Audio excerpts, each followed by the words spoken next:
कभी आपने नोटिस किया है कि same chat GPT, same internet, same AI agent या एआई टूल, बट डिफरेंट तरीके के आंसर टू डिफरेंट पीपल। किसी के एकदम रापचिक आंसर्स होते हैं और किसी के एकदम लेम। तो क्या एआई किसी को ज्यादा पसंद करता है और किसी को कम? नहीं दोस्तों, ऐसा नहीं होता। गेम चेंज होता है सिर्फ और सिर्फ एक चीज से, वो है आपका प्रॉम्प्ट। और आज की वीडियो में आपको प्रॉम्प्ट इंजीनियरिंग इतने सिंपल तरीके से समझाएंगे कि अगर आपने आज तक एआई टूल्स को यूज भी नहीं किया होगा तब भी आप इजीली कर पाएंगे। और सबसे मस्त बात, इस वीडियो के एंड में एक ऐसा फॉर्मूला दूंगा मैं आपको जिसको यूज करके आप अपनी पढ़ाई, असाइनमेंट, कोडिंग, फलाना डिकाना सब में यूज कर पाएंगे। तो वेट किसका है, चलिए स्टार्ट करते हैं इस वीडियो को। तो इस वीडियो में हम लोग लार्जली बात करेंगे प्रॉम्प्ट इंजीनियरिंग क्या होता है, एआई को बेटर तरीके से यूज करने के लिए प्रॉम्प्ट कैसे लिखने हैं, एक स्मार्ट प्रॉम्प्ट्स के मेन पार्ट्स क्या होते हैं, स्टूडेंट के रियल लाइफ एग्जांपल्स, कुछ कॉमन मिस्टेक्स और एक एज प्रॉमिस्ड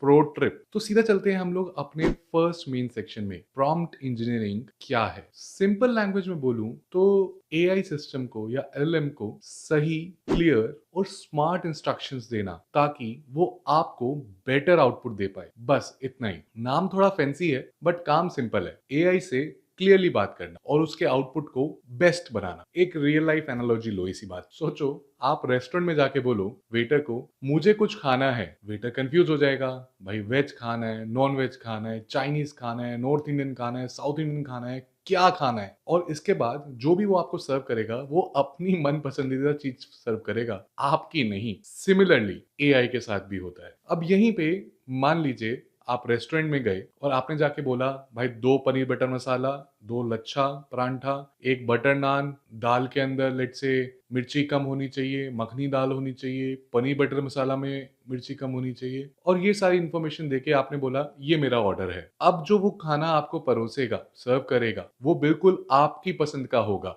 वो आउटपुट बिल्कुल आपकी पसंद का होगा। मैं उम्मीद करता हूं आप समझे होंगे प्रॉम्प्ट इंजीनियरिंग का मतलब क्या है। तो अगर आप वेग प्रॉम्प्ट दोगे तो आपको आउटपुट भी वेग ही मिलेगा, और अगर आप क्लियर प्रॉम्प्ट दोगे तो आपको आउटपुट भी अल्ट्रा क्लियर मिलेगा। इसी को प्रॉम्प्ट इंजीनियरिंग कहते हैं। बढ़ते हैं नेक्स्ट सेक्शन की ओर, व्हाई इट मैटर्स। देखो, मैंने आपको पिछली एक वीडियो में टोकन्स का हिसाब समझाया था, और tokens is equal to cost. अगर आपके प्रॉम्प्ट्स यूजफुल नहीं होंगे तो आपको मल्टीपल टाइम्स प्रॉम्प्टिंग करनी पड़ेगी to get a better answer. इसीलिए प्रॉम्प्ट इंजीनियरिंग काफी इंपॉर्टेंट हो जाती है। प्लस अगर मैं बिगिनर्स के पर्सपेक्टिव से बोलूं आपको, तो एआई अब एक कोई फन टूल नहीं है जिसको आपने यूज किया, मजे किए और थ्रो कर दिया। आज की डेट में बच्चे अपने असाइनमेंट्स करवा रहे हैं, डेवलपर्स कोड लिखवा रहे हैं, लोग डिबग करवा रहे हैं, प्रोफेशनल्स ईमेल्स लिखवा रहे हैं, पता नहीं क्या क्या हो रहा है। बट सबसे बड़ी दिक्कत बिगिनर्स के साथ क्या होती है, वो सोचते हैं सिर्फ इतना लिखने से मेरा काम हो जाएगा। फॉर एग्जाम्पल, मेक नोट्स या एक्सप्लेन दिस या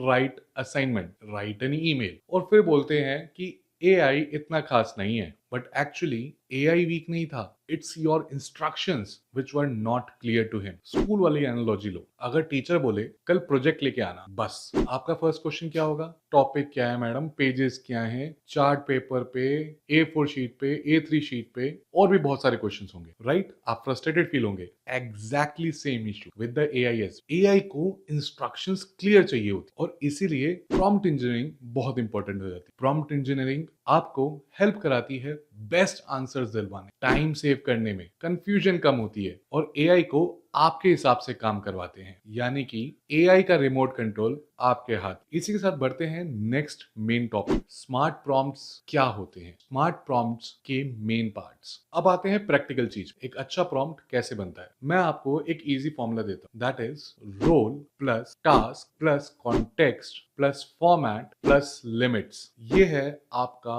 मंत्रा फॉर द बेस्ट प्रॉम्प्ट। आइए इसको एक एक करके समझते हैं। सबसे पहला, रोल। एआई को बताइए कि उसको किसकी तरीके से सोच के आंसर करना, which role he is playing. For example, act as a science teacher, act as a neurologist, act as a coding master, या बहुत कुछ। ये क्यों काम करता है? क्योंकि रोल डिसाइड करता है आंसर का स्टाइल। फॉर एग्जाम्पल, आप रियल लाइफ सिनेरियो में सोचिए, अगर आपके पास कोई एक क्वेश्चन है और या फिर एक प्रॉब्लम है रिलेटेड टू योर फ्रेंड, उसको आप अपनी मम्मी से पूछते हो तो वो डिफरेंट तरीके से आंसर करेंगी। अपने दूसरे दोस्त से पूछते हो, वो डिफरेंट तरीके से आंसर करेंगी। अगर आप अपने पापा से पूछते हो, डिफरेंट तरीके से आंसर करेंगे। अगर भाई बहन से पूछते हो तो डिफरेंट तरीके से आंसर मिलेगा। सिमिलरली यहाँ पे भी रोल काफी इंपॉर्टेंस रखता है। Second, task. सीधा बताओ करना क्या है AI. For example someone asked photosynthesis क्या होता है। Better prompt can be photosynthesis क्या होता है 7th क्लास के बच्चे को समझाओ हिंदी या इंग्लिश में विद सम एग्जाम। टास्क बड़ा ही क्लियर होना चाहिए। थर्ड आता है कॉन्टेक्स्ट। कॉन्टेक्स्ट का मतलब ऐसा लगा लीजिए बैकग्राउंड। अब मान लीजिए आप बिगनर हो, आप एग्जाम्स के लिए पढ़ रहे हो, आपको असाइनमेंट सबमिट करना है, वाइवा की तैयारी कर रहे हो। ये सब बताने से एआई को एक पर्सोना समझ में आता है आपका, कि आप कौन हो, आपको किस टाइप का आंसर यूजफुल रहेगा। फॉर एग्जाम्पल टास्क, आप एक स्टेशनरी शॉप पे गए और आपने वहां पे जाके बोला मुझे एक रजिस्टर दो। भाई वो सामने वाला बंदा बोलेगा बड़ा रजिस्टर, छोटा रजिस्टर, पतला रजिस्टर, मोटा रजिस्टर, बहुत सारे क्वेश्चन मार्क्स अभी भी रह गए। यहीं पे आपने बोला होता कि मुझे एक मोटा रजिस्टर दो जो कि मैं कॉलेज में यूज करना है, तो आपको फट से वो बेस्ट चीज निकाल के देता। सो कॉन्टेक्स्ट से आउटपुट बेटर होता है। चौथा, फॉर्मेट।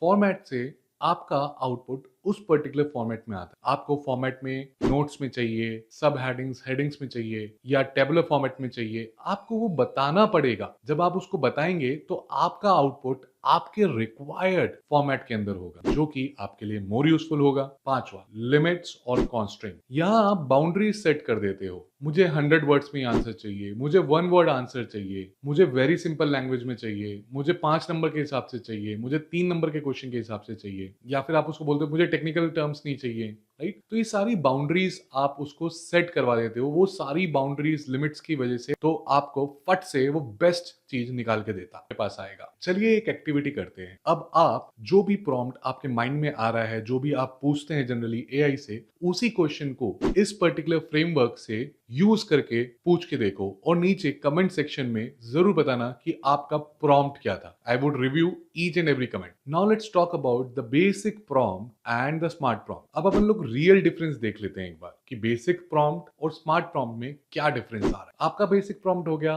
Explain pollution. अब इसमें आपने कुछ भी नहीं बताया, कितने लेवल की इंफॉर्मेशन चाहिए, कौन से क्लास के बच्चे के हिसाब से चाहिए, कौन से पॉल्यूशन की बात हो रही है, कितने वर्ड्स में आंसर चाहिए, कौन सी लैंग्वेज, कौन से फॉर्मेट, कुछ भी नहीं बताया। That is your basic prompt. अब यहीं पे एक स्मार्ट प्रॉम्प्ट देखो। Act as a school teacher, pollution को 6th क्लास के बच्चे के लिए हिंदी इंग्लिश में समझाओ। कॉजेस, इफेक्ट्स एंड सॉल्यूशंस को भी समझाओ। इनको 3 हेडिंग्स के अंदर समझाओ और लास्ट में 3 रिवीजन क्वेश्चंस भी दो। अब आप देख सकते हैं आउटपुट का quality act as a school teacher काफी बेटर होगा। कुछ एग्जांपल्स जो आपको शायद हेल्प करेंगे, let's discuss. First practical example लेते हैं स्टूडेंट्स के पर्सपेक्टिव से एग्जाम नोट्स का। एक वीक प्रॉम्प्ट का एग्जांपल देता हूं। फ्रेंच रेवोल्यूशन के नोट्स दो versus a better prompt act as a history teacher. French revolution के एग्जाम नोट्स बनाओ for 9th class. Language simple English हो, important date etcetera etcetera include करो। एंड में 5 क्विक रिवीजन के क्वेश्चंस भी रखो। आप देख सकते हैं कितना डिफरेंट प्रॉम्प्ट अब बनाया है than to the weak prompt. एक मैथ्स का ले लेते हैं, ट्रिग्नोमेट्री समझाओ। This is a weak prompt. एक